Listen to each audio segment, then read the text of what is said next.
Polling നിരക്ക് പലയിടങ്ങളിലും ഉയർന്നപ്പോൾ യുപിയിലെ ഒരു ഗ്രാമം പിണങ്ങി മാറി നിന്നു. ഒരു ബൂത്തിലേക്ക് ഒരാൾ പോലും എത്തി നോക്കാതിരുന്നപ്പോൾ ഒരിടത്ത് വോട്ട് ചെയ്തത് 2 പേർ മാത്രം. വലിയൊരു പ്രതിഷേധത്തിന്റെ ഭാഗമായിട്ടാണ് ഈ ബഹിഷ്കരണം. കഴിഞ്ഞ തവണ 90% പോളിംഗ് രേഖപ്പെടുത്തിയ ബൂത്തിന് മുന്നിലാണ് നാം നിൽക്കുന്നത്. കള്ളക്കേസിൽ കുടുക്കിയെന്നാരോപിച്ച് ഇത്തവണ വോട്ട് ബഹിഷ്കരിക്കുകയാണ് ഇവിടുത്തെ നാട്ടുകാർ.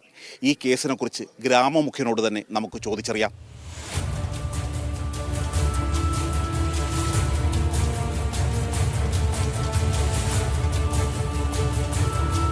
बहिष्कार का मतलब ये है जी, यहाँ 2019 में चुनाव हुआ था हमारे यहाँ. एक तरफ वोट फिट थी बीजेपी की, तो एक औरत थी जी, वो अपनी पोती ने साथ ले रही थी, तो एक पुलिस वाला गेट में खड़ा था जी. तो उसने बोलिया माता जी किसकी वोट गिरेगी, लिया मैं घेर दूँ. अब मैं तो फूल की घेरूँगी. 2019 ലോക്സഭാ തെരഞ്ഞെടുപ്പ് കാലത്താണ് കരൈനയിലെ റസൽപൂർ ഗുജ്റാനിൽ ചെറിയൊരു ഉന്തും തള്ളും നടക്കുന്നത്. ഇതിന്റെ പേരിൽ വധശ്രമത്തിന് 29 പേർക്കെതിരെ കേസെടുത്തു. കേസിൽ പ്രതികളായ ഭൂരിഭാഗം പേരും അന്ന് ഗ്രാമത്തിൽ പോലും ഉണ്ടായിരുന്നവരല്ല. मैं अपने खेत था, हमारे गन्ने का काम चल रहा था, गन्ने की छुलाई में था मैं, ट्रॉली भर रहे थे, ट्रॉली पलट गई, फिर दोबारा फिर भरी और मैं सुबह खेत गया हुआ था और शाम को आया तो पता लगा हमारा भी नाम. കോടതിയിൽ കേസെത്തിയതോടെ എല്ലാവരും ജാമ്യമെടുത്തു. നിരപരാധികളായ തങ്ങളെ ഒഴിവാക്കണം എന്നാവശ്യപ്പെട്ട് മുട്ടാത്ത വാതിലുകളില്ല.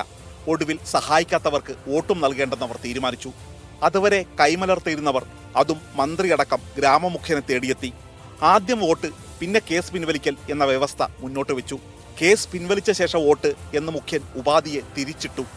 ADM-ഉം SP-യുമൊക്കെ ഗ്രാമത്തിലേക്ക് ഓടിയെത്തി.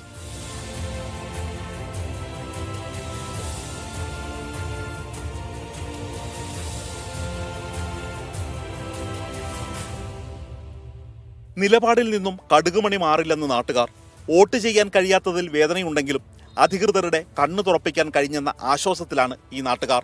കേസിൽ പ്രതികളായതല്ല, കള്ളക്കേസിൽ കുടുക്കിയതാണ് ഇവരെ വേദനിപ്പിച്ചിരിക്കുന്നത്.